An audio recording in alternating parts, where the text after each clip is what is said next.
बाळापूर पंचायत समिती अंतर्गत असलेल्या दलित वस्तीचा निधी नियमानुसार पूर्ण करावा, अन्यथा संबंधित अधिकाऱ्यांची गय केली जाणार नाही, असा सज्जड दम आमदार नितीन देशमुख यांनी आज दिला.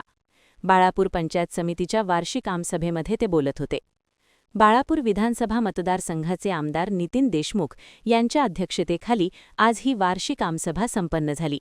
या सभेमध्ये शिक्षण, आरोग्य, पाणीपुरवठा आणि बांधकाम यांसारखे महत्त्वाचे विषय चांगलेच गाजले. प्रलंबित कामे आणि नागरिकांच्या तक्रारींवरून आमदारांनी प्रशासकीय यंत्रणेला धारेवर धरले. नागरिकांचे प्रश्न तातडीने सोडवण्याचे निर्देश देतानाच कर्तव्यात कसूर करणाऱ्या कोणत्याही अधिकाऱ्याची गय केली जाणार नसल्याचे आमदारांनी स्पष्ट केले. यावेळी उपविभागीय अधिकारी डॉक्टर सुनील खेमनार, तहसीलदार वैभव फरतारे, गटविकास अधिकारी सुभाष काळे यांच्यासह विविध विभागांचे प्रमुख, सरपंच आणि ग्रामसेवक मोठ्या संख्येने उपस्थित होते.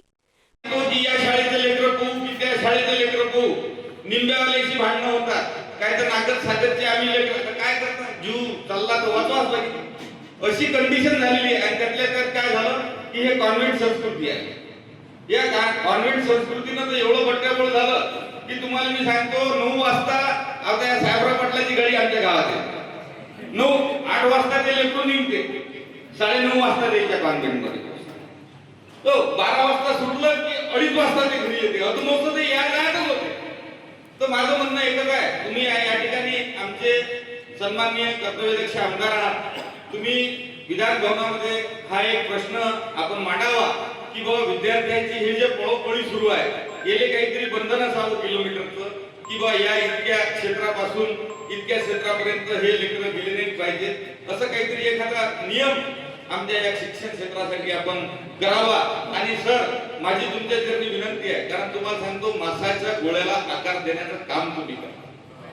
ऐकून घ्या, या समाजातले समजा 3-3 वर्षाचे लेकरं अंगणवाडीच्या माध्यमातून किंवा बालवाडीच्या माध्यमातून आपल्या जवळ येतात की जे बिचारे नेमळे लेकरं असतात, तेले साफसुथरं करून शिकवण्याचं काम तुम्ही करता. म्हणजे मायबापापेक्षाही मोठा दर्जा तुमचा आहे.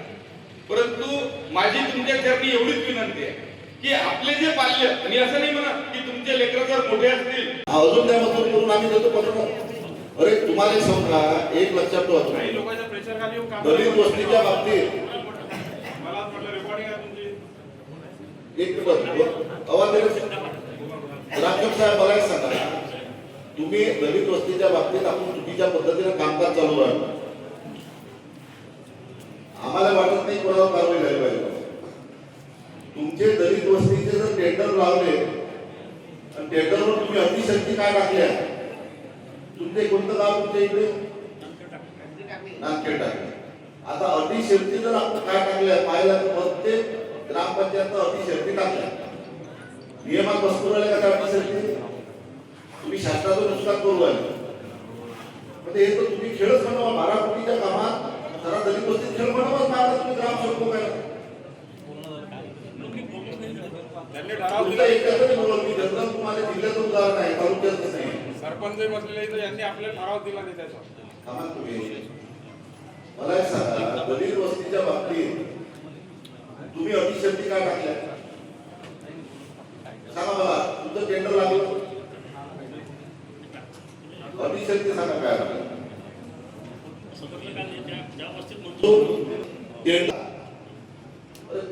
किती टेंडर आले तुमच्या इकडं? तुमच्या इकडे किती टेंडर आले सांगा ना. माहित आहे तुम्हाला सांगतो, प्रत्येक गावात जेव्हा ग्रामपंचायतचा दलित वस्तीचा निधी मंजूर झाला, कुठे जिल्हा परिषदेची बॉडी अस्तित्वात नाही, कुठे पंचायत समितीची बॉडी अस्तित्वात नाही. शासन नियमानुसार जरी आमदारांना पत्र दिलं असेल तरी शासन नियमानुसार कृती आराखड्यानुसार दलित वस्तीचे काम मंजूर होतात. आराखड्याच्या बाहेर कोणाला जाता येत नाही. जो आराखडा असते त्या आराखड्याच्या नुसार लोकसंख्येच्या नुसार दलित वस्ती हा निधी मंजूर होते.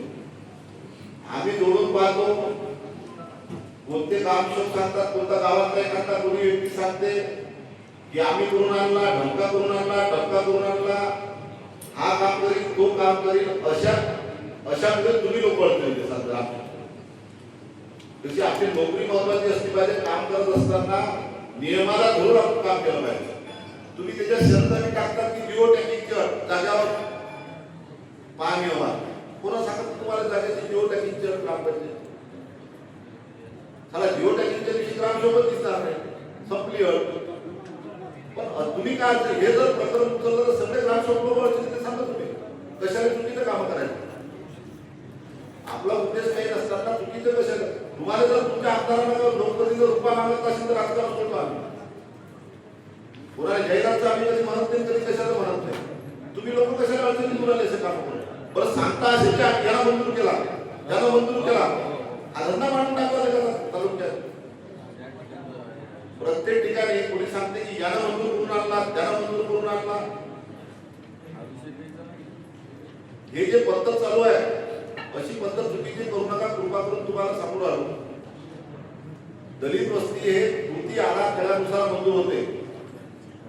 बचत ग्रामपंचायत भवनमध्ये तो धंदा वाढला, फलाला मंजूर करून आणला, ढगाला मंजूर करून केला. आम्ही काचाच्या गोळ्या खेळलो का? नियमानुसार त्याचे टेंडर पास करा. ग्रामपंचायत भवन असू द्या का दलित वस्ती असू द्या. ठीक आहे, बरोबर. इथं कशाला तुम्ही लोक अडचणी देतात? या दलित वस्तीच्या बाबतीत मी ऐकलं बरेच ठिकाणी. मी कधी कोणत्या ग्रामसभेला फोन नाही केला की याला काम करू देऊ. नियमानुसार करा ना तुम्ही. त्या दलित वस्तीचा जरा खेळखंड मग दलित वस्ती म्हणजे खायला दुकान करून टाकतो. प्रतिनिधी अमोल जमोदे, NTV न्यूज मराठी, बाळापूर, अकोला.